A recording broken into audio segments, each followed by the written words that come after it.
Hello friends, welcome to so happy. வாங்க, இன்னைக்கு என்ன வீடியோல பார்க்க போறோம்னா கொள்ளு ரசம் எப்படி செய்யறதுன்னு பார்க்கலாம்.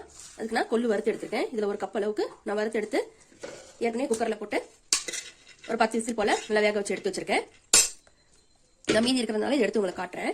அவ்வளவுதாங்க. இங்க பாருங்க, தண்ணி நல்லா வேக வச்சு தண்ணி இந்த மாதிரி வடிகட்டி வச்சிருக்கேன். ஒரு எலுமிச்சை மேல சைஸ் அளவுக்கு புளி எடுத்து கரைச்சி இந்த மாதிரி எடுத்து வச்சுக்கோங்க.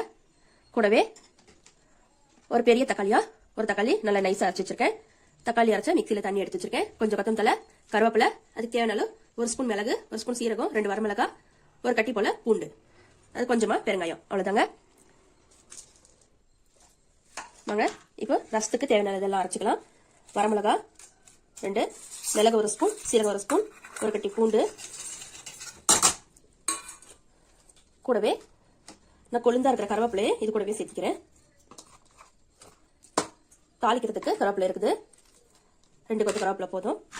இப்போ இது 1 2 சுத்தி எடுத்துக்கலாம். அவ்வளவுதாங்க. இந்த மாதிரி 1 2 சுத்தி எடுத்துக்கிட்டா போதும். இப்போ இது பிளேட்ல நம்ம எடுத்து வச்சுக்கலாம்.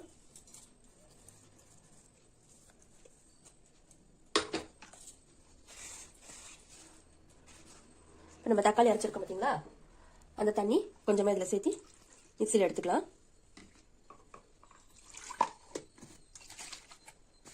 அவ்வளவுதான். இப்ப தாளிப்பு பாத்திரலாம். நம்ம இந்த கொள்ளு அதுக்கப்புறம் சுண்டல் வேணா செஞ்சுக்கலாம். இப்ப அடுப்பை மட்டும் பற்ற வச்சுக்கலாம். ஒரு பாத்திரம் எடுத்து வச்சிருக்கேன். தண்ணி இருக்கு. தண்ணி லேசா சுண்டட்டும். 2 டேபிள் ஸ்பூன் அளவு எண்ணெய் சேர்த்திக்கோங்க. எண்ணெய் சுடறட்டுங்க.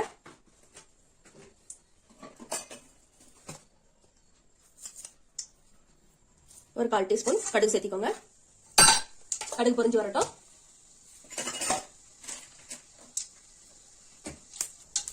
கடுகு நல்லா பொரிஞ்சு வந்துருச்சுங்க. பாருங்க. இப்ப நம்ம அரைச்சு வச்சிருக்க மிளகு சீரகத்தை சேர்த்திக்கலாம். லேசா வதக்கி விடுங்க. ஒரு சிட்டிகை மஞ்சள் சேர்த்திக்கோங்க. எடுத்து வச்சுக்கிறேன். இந்த 2 கொத்து கருவேப்பிலை சேர்த்திக்கோங்க. அடுப்பு சிம்ல இருக்கட்டுங்க. நேரம் வச்சீங்கன்னா ரொம்ப கருகி போயிடும்.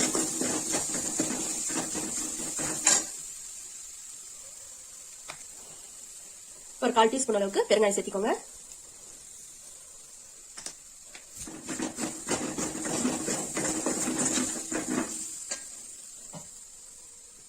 நம்ம எடுத்து வச்சிருக்கிற தக்காளி, புளி தண்ணி எல்லாம் ஒண்ணா சேர்த்திக்கோங்க.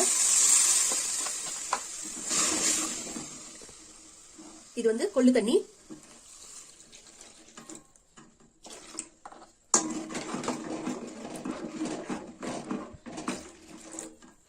புளி தண்ணி.